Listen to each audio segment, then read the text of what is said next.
अमित जी।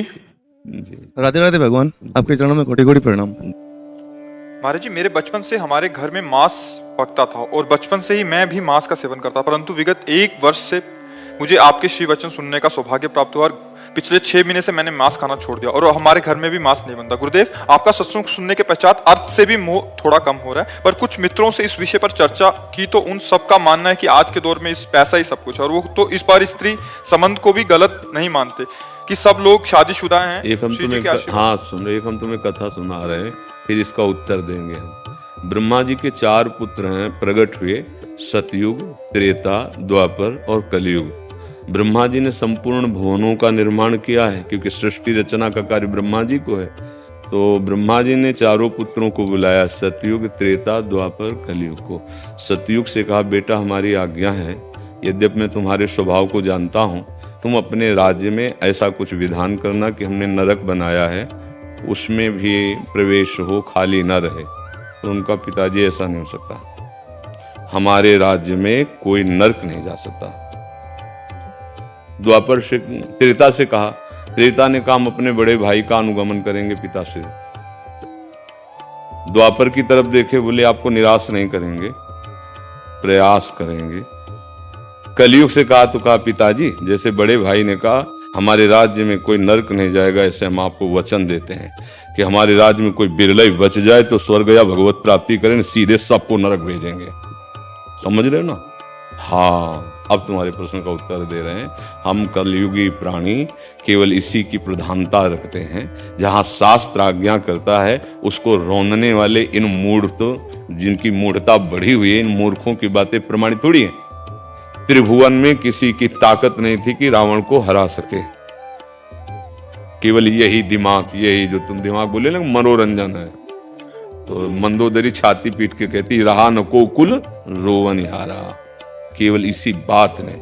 दुर्योधन महाबली भगवान बलराम जी का चेला था, कोई ऐसी वैसी बात नहीं थी।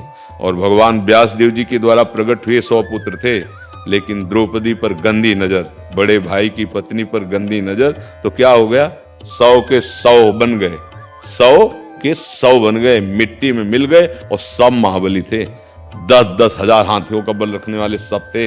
ऐसे कोई साधारण एक हाथी को बस में करके दिखाओ, 10,000 हाथियों का बल रखने वाले, लेकिन एक दोस्त ने मिटिया मेट कर दिया, नहीं कर दिया।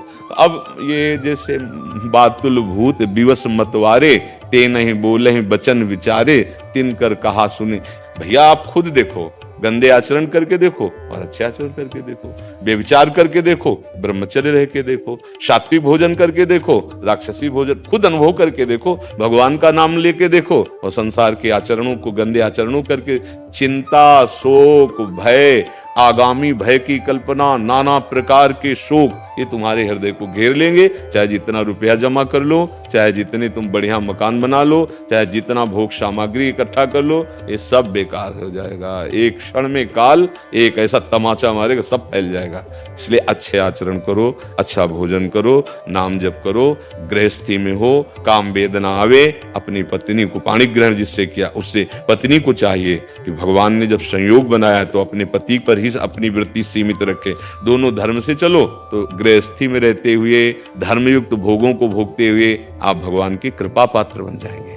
महर्षि, आप एक पंजाबी गानों गाते हैं, पंजाबी, उसमें 2 लाइनें राधा नाम की सुनाना चाहते थे, बहुत रिक्वेस्ट कर रहे थे। आपके आशीर्वाद से मैं पंजाबी गाने गाती हूँ, पंजाबी पिक्चरों में आपके आशीर्वाद पे, राधा रानी के आशीर्वाद पे। राधा राधा राधा श्री राधा श्री राधा, राधा राधा राधा श्री राधा श्री राधा, राधा श्री राधा, राधा श्री राधा, राधा श्री राधा, राधा श्री राधा, राधा श्री राधा, राधा राधा श्री राधा श्री राधा, राधा राधा राधा श्री राधा श्री बहुत सुंदर।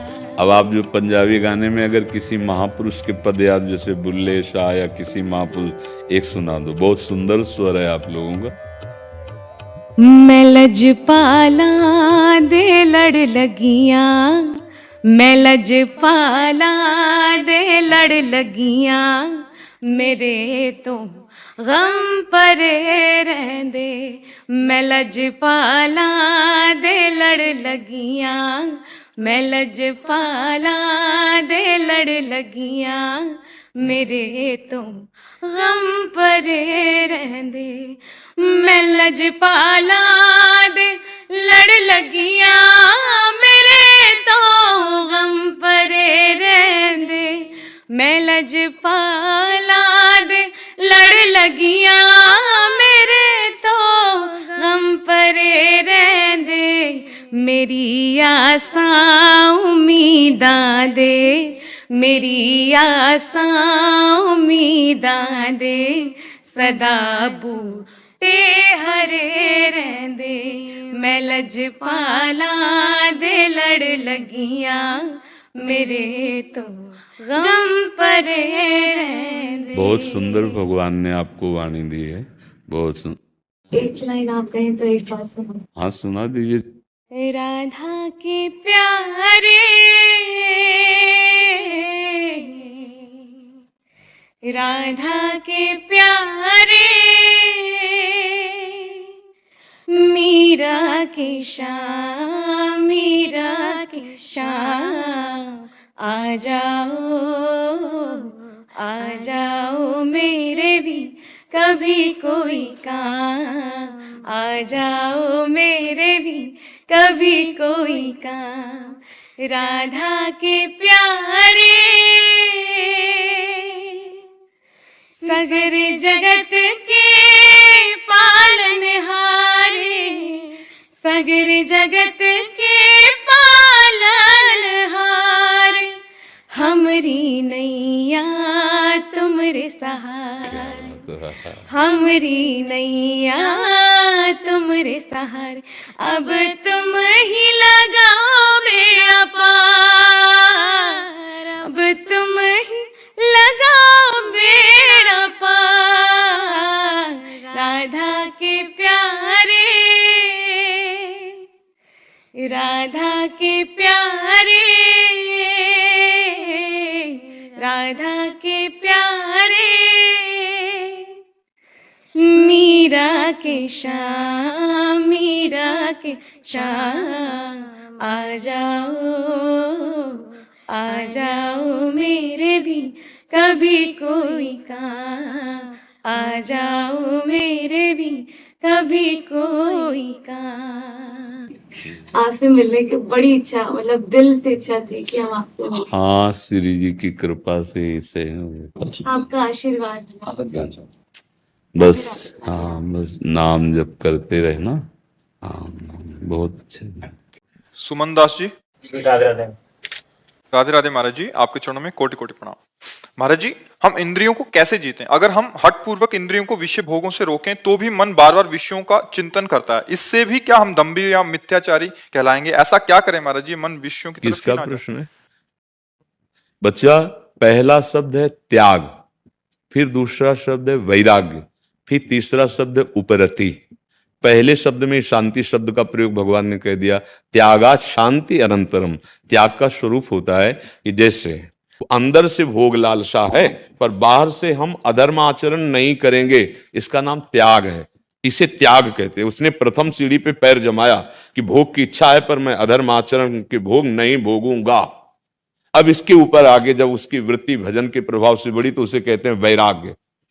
अब भोग सामग्री नजदीक है, सुविधा भी है कि बिल्कुल भोग लो, पर वो राग रहित है, अंदर से इच्छा नहीं है भोगने की, उसे वैराग्य। और उपरति, ये भोग सामग्री इसकी स्मृति भी खत्म हो गई, उसे उपरति को प्राप्त हुआ महात्मा भगवत साक्षात्कार के योग्य होता है। तो समझ रहे ना, उसे दम्भ नहीं कहते और रोकना ही चाहिए। और जिन्होंने नहीं रोका तो जेलें भरी हैं, अस्पताल भरे, उन्हीं पाप कर्मों का फल भोग रहे हैं और नरक भरे हैं। तो हमारी इंद्रियां तभी कब्जे में होंगी, पहले उनका हम क्रम समझें। बुद्धि सबसे श्रेष्ठ है, उसके नीचे मन है, मन के नीचे इंद्रियां हैं। पर उल्टा हमारा हो गया कि बलवान सबसे ज्यादा विषय हो गया, विषयों ने इंद्रियों को आकर्षित कर लिया, इंद्रिय ने मन को अधीन कर लिया और मन ने बुद्धि को अधीन कर लिया और हमारी दुर्दशा प्रारंभ हो गई। अब पहला काम होना चाहिए बुद्धि का शुद्ध होना। बुद्धि शुद्ध हो जाने का मतलब होता है विवेक। विवेक होता है सत्संग से, सत्संग मिलता है भगवान की कृपा से। बिन सत्संग विवेक न होई और राम कृपा बिन सुलभ न सोई। तो हमें तो लगता है कि अगर सत्संग मिल गया तो मानो भगवान की कृपा हो गई। अब बुद्धि शुद्ध होने लगी। अब मन जो इंद्रियों के अधीन होकर विषयों में गलत जा रहा है उसको हमने रोक दिया। यद्यपि हृदय में चाह है, नहीं भोगेंगे, इसका नाम त्याग। थोड़े दिनों के बाद वो जलन शांत हो जाएगी। जैसे इसका अनुभव है, एक बार आया 100% और आपने कोई भी स्वागत सम्मान उसका नहीं किया, आप अपने भजन में लगे हुए हैं, अब भारी जलन भारी विक्षेप, अगली बार आएगा 90%, फिर उतरता चला जाएगा 88, 87, 86। जैसा भजन बढ़ रहा है अगर आपने संयोग कर दिया तो 100 की जगह वो शास्त्र हो जाएगा, फैल जाएगा पूरे हृदय में। और ये मनुष्य की बुद्धि निर्णय गलत देती है, यार जलन हो रही है, अगर हम ये चीज खा लेते हैं भोग लेते हैं तो शांति मिल जाएगी। और भगवान कह रहे त्यागात शांति अनंतरम, और हमारी बुद्धि हमको सिखाती है भोगात शांति अनंतरम। इसलिए अच्छे कर्म करो। राधे राधे गुरुदेव। गुरुदेव राधे राधे, आपके चरणों में दंडवत प्रणाम। गुरुदेव, मैं सरकारी नौकरी करते हुए अपनी गृहस्थी चलाता हूँ। आपकी वाणी ने मेरा और मेरे परिवार का जीवन बदल दिया। राधा नाम अब आखिरी सांस तक ना छूटे, यही राधा रानी से विनती है। महाराज जी, कुछ दिन बाद नौकरी में मेरा प्रमोशन होने वाला है, जिसके परिणाम स्वरूप मेरी जिम्मेदारियां और बढ़ेंगी और वर्तमान में जो थोड़ा सा समय निकालकर भगवत मार्ग पर चलने की चेष्टा कर रहा हूं वो प्रभावित हो सकते हैं। क्या मैं प्रमोशन नकार कर वर्तमान पद में रहकर नौकरी नहीं करना? नहीं, अभी सत्संग का सार समझ नहीं पाए हो। रात दिन अपनी ड्यूटी पर रहो और उसे भगवान को समर्पित करो। भगवान का भजन है, बीच बीच में अंदर अंदर राधा राधा बोल दिया। समय निकाल के थोड़ी बैठना है, समय को उसी में लगा देना है। साफ सेवा करो, खूब सेवा करो। तो इसमें तो घबराना नहीं है, कितना भी काम हो वो सब भगवान को समर्पित कर दो। ये तो सर्वाणि कर्माणि मयि सन्न्यस्य मत्पराहा। भगवान कह रहे जितने भी कर्म हैं ये तो सर्वाणि, ऐसा नहीं लिखा कि आप यज्ञानि, आप ये शब्द क्या है, ये तो सर्वाणि। सर्वाणि में सब काम आ गए ना, सब सृष्टि के भगवान के कार्य। ये तो सर्वाणि कर्माणि मयि सन्न्यस्य मत्पराहा, मेरे को समर्पित कर दो, मेरे परायण हो जाओ और मेरा जितना बने स्मरण कर लो, इसी से भगवत प्राप्ति हो जाएगी। बिल्कुल सरल उपाय बता रहे हैं। जैसे आप 8 बजे से ड्यूटी में लग गए और रात के 10 बजे तक लगे और आप जितनी बार स्मरण कर पाए नहीं, बाद में प्रणाम किया और 8 बजे से रात्रि के 10 बजे तक के समय को इकट्ठा हे करुणा निधान प्रभु आपके चरणों में समर्पित करते हैं। पूरा समय समर्पित हो गया, उसमें जो त्रुटि हुई वो क्षमा हो गई और वो तुम्हारी भगवत प्राप्ति का हेतु बन गया। इसे कहते हैं कर्म समर्पण योग। अब मान लो बात, भागने की कहीं थोड़ी जरूरत है।